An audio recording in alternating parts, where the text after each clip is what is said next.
হতে পারেন তিনি বঙ্গবন্ধু কন্যা, হতে পারেন তিনি সাবেক প্রধানমন্ত্রী শেখ হাসিনা, কিন্তু দলের সুসময়ের সাফল্যের কৃতিত্ব নিলে ব্যর্থতার দায়ও তাকেই নিতে হবে। তিনি দিল্লিতে বসে বসে অডিও বার্তা দেবেন আর দল মাঠে নেমে তার নির্দেশ পালন করবে, এমনটা ভাবলে তাকে কল্পনা প্রবণ না বলে বলতে হবে তিনি কল্পবিলাসী। আর তিনি এই কল্পনা বুকে নিয়েই হারিয়ে যাবেন। আর তিনি যদি দেশের রাজনীতিতে আবার প্রাসঙ্গিক হয়ে থাকতে চান, তবে তাকে দিতে হবে অনেক অগ্নি পরীক্ষা। বর্তমানে সরকারের অতি ব্যর্থতা, দেশের খাদ্যপণ্য থেকে ব্যবসা বাণিজ্য সব জায়গাতেই হাহাকারের ফলে আবার হাসিনার প্রতি সাধারণ মানুষের আস্থা ফিরে আসছে।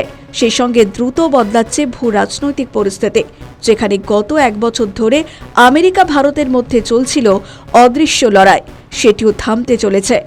সেসব তো পরের কথা, কিন্তু হাসিনাকে ফিরতে হলে ইউনূস, জামাত এবং বিএনপির অদক্ষতা বা অযোগ্যতার উপর ভরসা রাখলেই হবে না। নিজের দলকে আগে শুদ্ধ করতে হবে।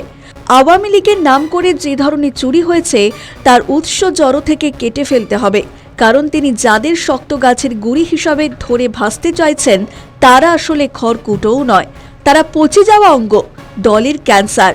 তাই হাসিনার উচিত তার জন্য যে সুযোগ সুবিধাগুলি আসছে ভূ রাজনৈতিক কারণে, সেই সুযোগ কাজে লাগাতে চাইলে আগে সেই ক্যান্সারকে কেটে বাদ দিতে হবে। আর সেই ক্যান্সার হলো বঙ্গবন্ধুকে সামনে রেখে হাসিনার নাম ভাঙিয়ে হাজার হাজার কোটি টাকার মালিক হয়ে যাওয়ার রাজনীতির দালালরা, যারা রাস্তায় নেমে রাজনীতি করেনি, রাজনীতির নামে করেছে বাণিজ্য। আর দলের নিচু তলার কর্মীরা আজও যারা দলে থেকে বা দল করার জন্য একটা টাকাও নিজের পকেটে নেয়নি, আজ তারাই হয় মিথ্যে মামলায় জেলে, নয়তো পরিবারকে ফেলে পালিয়ে পালিয়ে বেড়াচ্ছে অথবা মৃত। অথচ যারা হাজার হাজার কোটি টাকার মালিক হয়েছে টেন্ডারবাজি করে অথবা মামলা বাণিজ্যে বা যে কোনোভাবে দলের নাম ভাঙিয়ে, তারা হয় দেশেই বিএনপি জামাতকে কিছু টাকা দিয়ে বহাল তবিয়াতে তাদের সঙ্গে পার্টনারশিপে ব্যবসা করছে, আর নয়তো বিদেশে আরাম আয়েশে জীবনযাপন করছে।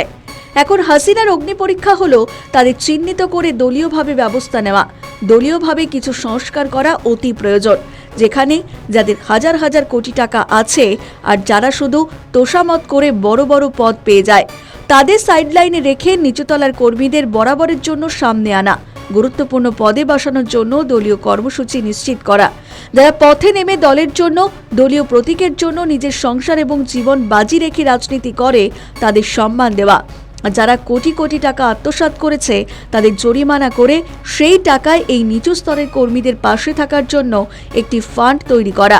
আর হাসিনা যদি মনে করেন তাকে এবং বঙ্গবন্ধুকে আওয়ামী লীগ করা মানুষগুলো পাগলের মতো ভালোবাসে, তাই এই লোকগুলি বারবার প্রতারিত হয়েও তার ডাকে সাড়া দেবেন, তাহলে তিনি চিরকাল কল্পজগতেই থেকে যাবেন আর কল্পজগৎ থেকেই হারিয়ে যাবেন। আর যদি ভাবেন তিনি আগে ক্ষমতায় ফিরে তারপর দলের ভিতরে থাকা এই ঘুঘুদের বিরুদ্ধে এই ধরনের ব্যবস্থা নেবেন, তাহলে তিনি নিচু তলার কর্মীদের আশ্বাসভাজন হতে পারবেন না। আর এসবের আগে প্রয়োজন নিজের পরিবারের নামে ওঠা যে কোনো অভিযোগের তদন্ত করে কোনো ভুল থাকলে দেশের মানুষের কাছে সেই ভুলের জন্য ক্ষমা চেয়ে নেওয়া। তাহলে হাসিনা এবং বঙ্গবন্ধুর প্রতি মানুষের যে আবেগ রয়েছে তাকে তিনি কাজে লাগিয়ে আবার দেশে ফিরতে পারবেন। ব্যুরো রিপোর্ট, নিউজ বর্তমান।